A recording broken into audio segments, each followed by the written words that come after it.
सतनाम के जाप से ये बाजे अनहद नाद, तोबा पुरुष कबीर की ये छूटे सभी उपाद। अब उपाद माने ये बेमतलब की बकवादें जो आप कर रहे हो, ये करण की कोनी। जैसे किसी पंथ में आपने देखा 4 क्रिया बताते हैं, ये सतपाल जी उसका अंसा देश वाले उसका भाई बाल योगेश्वर कहें जिसको प्रेम नाम है उसका, ये क्या बताते हैं? 4 क्रिया बताते हैं। अकल देखो इनकी। कान बंद कर लो, अंदर के आवाज सुनो, आंखें बंद कर लो, अब आंख आप दाब लो थोड़ी देर, एकदम चमक सी होगी अंदर, यो प्रकाश, ये भगवान का रूप। फिर तालू पर जीभ लगा लो, मुंह जीभ उल्टा करके तालू पर लगा लो, अमृत क्रिया होगी। इस शरीर में एक काल व्यवस्था ही आपको महसूस होगी। और फिर वो नाम क्या देते हैं? हंसो हंसो।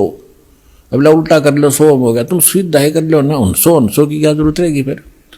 और फिर उसके 2 भाग कर लो, 100 बार हम अंदर, मोटरसाइकिल में बीच तक तोड़ो और 2 भाग कर लो, इसको इधर चलाओ इसको इधर। और जिन महापुरुषों को भगवान मिले उन्होंने क्या क्या बताया? ये 2 अक्षर का मंत्र है। अरे 100 समझ के देने के अधिकारी भी नहीं है। वेद में लिखा है, ऋग्वेद मंडल नंबर 9 सूक्त 95 के मंत्र 1 में लिखा है कि परमात्मा जब 2 में भी लिखा है, 1 2 में दोनों में, परमात्मा स्वयं आते हैं, कवि की तरह आचरण करते हैं, अपने मुख कमल से वाणी बोलते हैं, और वो यानी एक विशेष गूढ़ मंत्रों का आविष्कार करते हैं। अच्छा ज्ञान जो सही गूढ़ मंत्रों को बताते हैं, आविष्कार करते हैं, यानी नए ढंग से बताते हैं जो पहले ना हो। और परमात्मा भी कहते हैं, सो हम शब्द हम जग में लाए, सार शब्द हम गुप्त छुपाए। ये जो सोहम मंत्र है हम लाए हैं, किसी शास्त्र में सोहम नहीं है। हंसो को 2 उल्टा करने का क्या, तो हंस तो जीव होता है और सोहम मंत्र है। गरीबदास जी ने लिखा है, दम सुदम को सोहद ले, ओ हम सोहम सारे, उल्टा गोता मारिए परले पार दीदारे।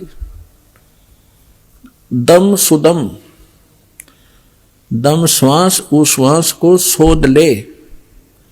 और ये 2 अक्षर का मंत्र जो दास ने भी बोला है, ये है वो सार मंत्र। नानक साहिब जी की उस भाई बाला वाली जन्म साखी में आपको बहुत बार दिखा है। नानक साहब ये जाप करते थे। धर्मदास जी के विषय में आपको बता दिया, 2 अक्षर का मंत्र सतनाम वही परमात्मा ने उनको दिया था। दादू साहब जी को परमात्मा मिले, उनको यही नाम दिया था। नामदेव जी को परमात्मा मिले, उनको यही नाम दिया था। नामा छिपा ओम तारी, पीछे सोहम भेद विचारी, सार शब्द पाया जद लोई, आवागमन बहुर ना हुई। अकेले सतनाम से भी पार नहीं होगा, 2 अक्षर के मंत्र से भी। ये सार नाम जरूरी है।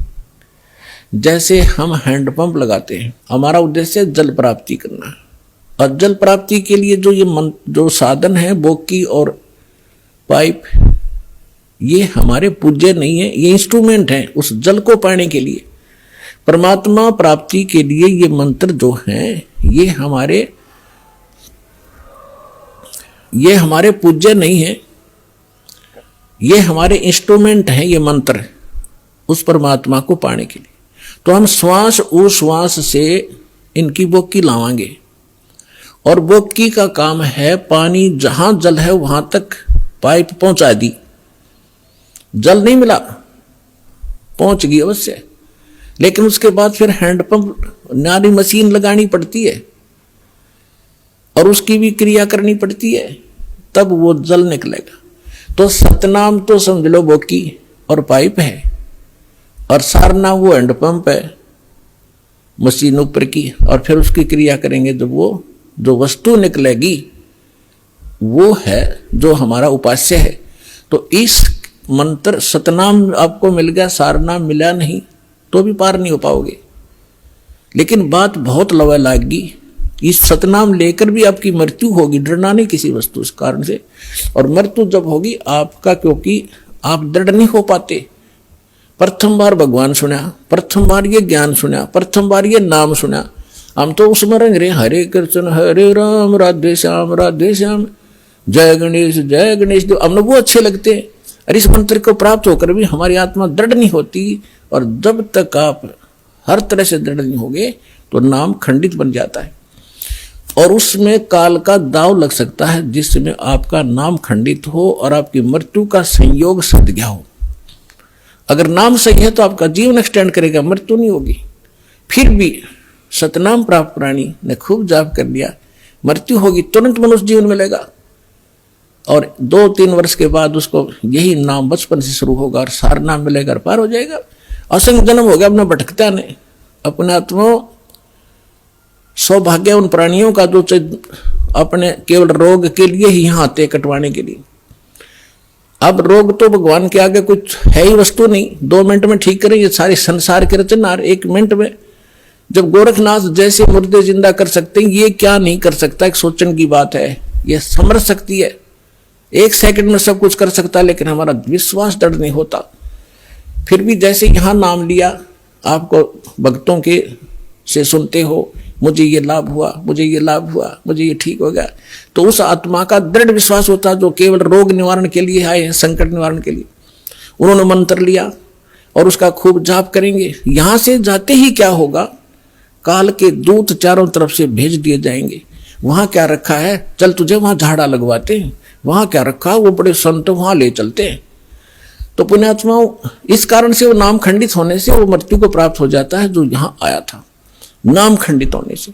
अब फिर भी उसको इतना लाभ मिलेगा क्योंकि वहां तो लाभ होना नहीं था, वो तो नाश कर दिया, उसके भक्ति बदनाश कर दी और आगे कुछ मिलना ही नहीं था, वहां धक्के खा ही रहे थे हम। फिर भी उस प्राणी को इतना लाभ होगा, उसको तो मालूम नहीं ना, उसके साथ आने वालों को इतना ज्ञान, वो भी नहीं सोचेंगे यूं मर गया हम जावा को नहीं, वहां पर इसकी मृत्यु होगी। लेकिन वो ना आओ, लेकिन उसके लिए कल्याण हो गया उसका, उसने नाम ले लिया, मृत्यु होगी या मृत्यु तो वो एक्सीडेंट में हो जाए जब के कर ले, तो तुरंत मनुष्य जीवन मिलेगा उस प्राणी को जो पहला मंत्र भी प्राप्त कर लिया और 10-20 मंत्र भी उसने जाप कर लिए। मनुष्य जीवन गारंटीड है। और मनुष्य जीवन मिल गया तो फिर यहां आएगा, भक्ति बीज बू गया उसके अंदर और उस अगले जन्म में पार हो जाएगा। ये तो असंग जन्म हो गए, मृत्यु और जन्म त्याग है। तो पुण्यात्माओं, दृढ़ रहोगे तो रोग भी कटेगा, ऐसे जीवन में मोक्ष होगा। और कारण यह है कि अभी हमारी संख्या कम है, काल से प्रेरित, अज्ञान से प्रेरित जनता घनी है, वो आपके नामों को खंडित करवाए बिना छोड़ती नहीं। लेकिन फिर भी दास की कोशिश है कि ज्ञान इतना दृढ़ कर दूं आपको कि डगमग ना हो सको, तो जल्दी काम बन जाएगा।